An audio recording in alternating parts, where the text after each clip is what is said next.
కేంద్రంలో ప్రపోజల్స్ ఇవ్వలేదు ఎవరు కూడా విజయసాయి రెడ్డి గారు లేదు. మీరు చూడండి, విజయసాయి రెడ్డి గారు ఆయన ఎంపీ లాగా ఇచ్చారు, కానీ నేను మంత్రులను అడుగుతున్నా. నాకు మంత్రులే కదా మనకి ప్రభుత్వంలో ఉన్నది, ఎంపీలు ఉంటారు.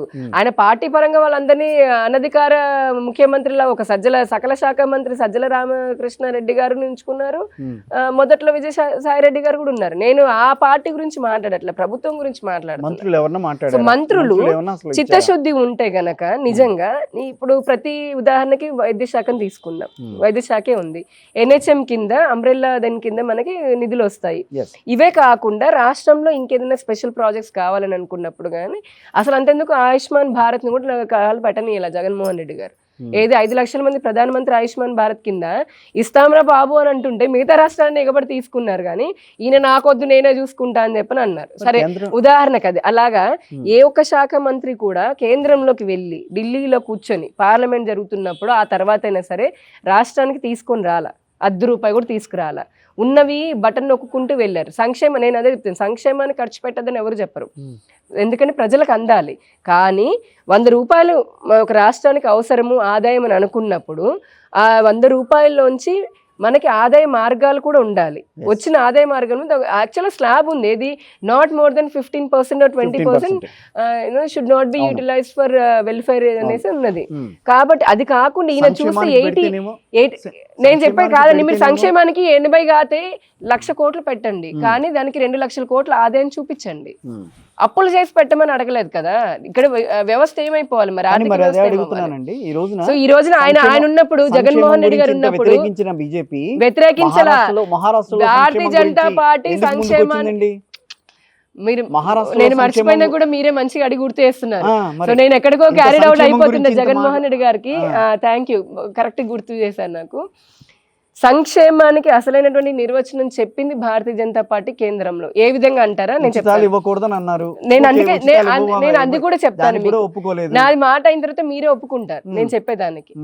సంక్షేమానికి సంబంధించి 2014లో 18,000 గ్రామాలు అప్పటికి కరెంటు కూడా లేకపోతే ఆ గ్రామాలకి కరెంటు కూడా తీసుకుని వచ్చారు. సంక్షేమంలో భాగం, అఫ్ కోర్స్ ఇన్ఫ్రాస్ట్రక్చర్లో భాగమైనప్పటికీ తీసుకుని వచ్చి దగ్గర 30 కోట్ల పైగా LED బల్బుల దగ్గర నుండి ఈ రోజున రాష్ట్రంలో ఉన్నటువంటి కొన్ని 55,000 పైగా అంగన్వాడీలు ఉన్నాయి. వాటిల్లో రోజుకి కొన్ని వేల గుడ్లతో సహా గుడ్లు దగ్గర నుంచి మన రాష్ట్రంలో 55 లక్షల మరుగుదొడ్లు కట్టించాం కేవలం మహిళల ఆత్మాభిమానం కోసం ఏపీలో, ఓన్లీ మన రాష్ట్రంలో. అలానే ప్రధానమంత్రి ఆవాస్ యోజన కింద అటు గ్రామ స్థాయిలో 2.5 లక్షల ఇల్లు కట్టించాము, పట్టణాల్లో వచ్చినప్పటికీ 22 లక్షల ఇల్లు కట్టించాము. ఇవి కాకుండా ఇవన్నీ సంక్షేమానికి సంబంధించింది. ఇవి కాకుండా హెల్త్ కి సంబంధించి ఆయుష్మాన్ భారత్ పెట్టాం. ఇదే కాకుండా స్టిక్కర్ వేసుకోవడం ఎంతసేపు అండి, అందుకే ఆ ప్రజలు కూడా నమ్మాలి. ఆ స్టిక్కర్ చూసి చూసి చూసి మొహం మొత్తిపోయినటువంటి వాళ్ళు. ఎందుకు ఈ మాట అంటున్నానంటే, ఎవడైనా నా భూమికి నా పట్టా రావడానికి నీ బొమ్మ వేసుకుంటే నేనెందుకు ఒప్పుకుంటా?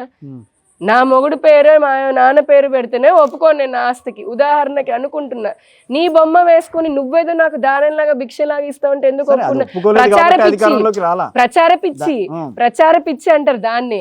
సో ఈ స్టిక్కర్ అలా వేసుకొని ప్రజలు మొహం మొత్తిపోయి బాబోయ్ ఈ మొహాన్ని చూడడం ఏంటి, ఇంకా కొన్ని పదాలు ఉపయోగించకూడదు కానీ అంతలాగా ప్రజలు విసుగెత్తిపోయింది. అంటే వాళ్ళు వాస్తవాన్ని అర్థం చేసుకున్నారు. సంక్షేమం అని ఒక చేతితో ₹1 ఇస్తూ మన ₹10 దోచుకుంటున్నాడు అని అర్థమయ్యే రకరకాల చెత్త పన్ను ఏంటండి, చెత్తల పన్నులు ఏమంటారు, విపరీతమైన పన్నులు. అసలు మరుగుదొడ్ల పైన కూడా పన్నులు వేశారు కదా. మరుగుదొడ్ల పైన పన్నులు ఏంటి, మరుగుదొడ్ల పైన పన్నులు ఏంటి అసలు కూటమి ప్రభుత్వంలో కూడా చెత్త మీద పన్ను ఇస్తుంది. చెత్త తీసుకోవడానికి వేయడం వేరును, చెత్త పన్ను వేసి మరుగుదొడ్లు, నీ ఇంట్లో 2 మరుగుదొడ్లు ఉంటే ఇంత ఇదే అసలు అంత డీటెయిల్ గా నేను ఇంకా వెళ్తే బాగోదు కదండి. కాబట్టి చెప్పండి. ఏదో చెట్లు కొట్టేసేసి ఇంటి ముందు పెట్టామండి, అది తీసుకెళ్లాలంటే ట్రాక్టర్ కి డబ్బులు ఇవ్వాలండి మీరు అని అన్నారు. అదేంటి లెక్క, అది నాకు అర్థం కాల, లెక్క ఏంటో అర్థం కాల. నా ఇంటికి విజయవాడలో నా ఇంటికి ఇంటి ముందు తీయాలంటే, చెత్త తీయాలంటే డబ్బులు కావాలి, ట్రాక్టర్ కి డబ్బులు మీరే ఇవ్వాలి, మాకు సంబంధం లేదు. నేను ఎప్పుడు చూడలా. అంటే నేను చెట్టు ఎప్పుడు ఇప్పుడు అది కాదు, మన ఇంటి ముందు మనం పెంచుకున్న చెట్టుని మనం కొట్టేసుకుంటే మనకు అడ్డం వస్తుందని దానికి ప్రభుత్వ డబ్బు అని అంటే ఎవరిది? ప్రజలది.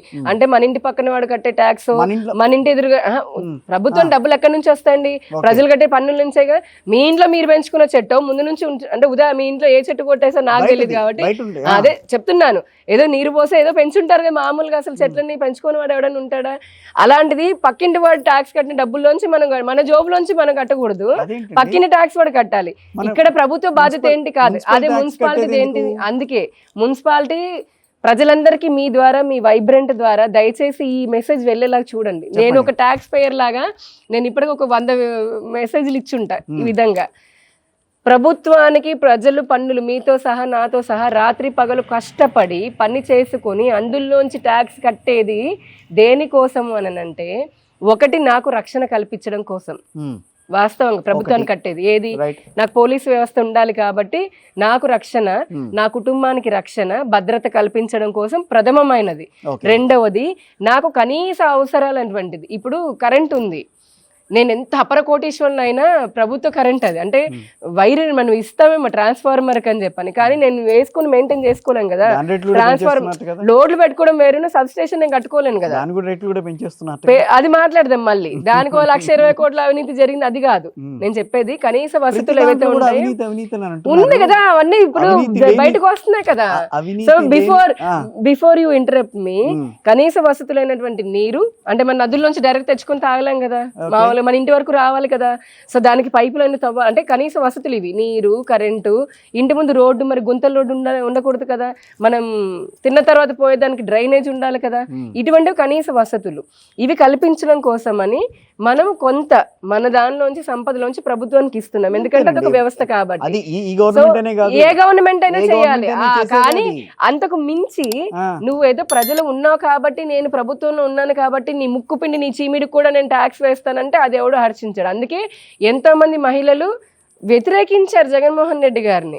ఇక్కడ మీరు అన్నట్టుగా 40% ఓట్ షేర్ కూడా అదేనంటారా? 40% ఓట్ షేర్ వచ్చింది. అల్టిమేట్లీ 40% షేర్ ఉన్నా 80% షేర్ ఉన్నా సీట్లు రాకపోతే మన వ్యవస్థ అలా ఉంది కదా. గెలవకపోతే అవును అంటే 60% వ్యతిరేకించిన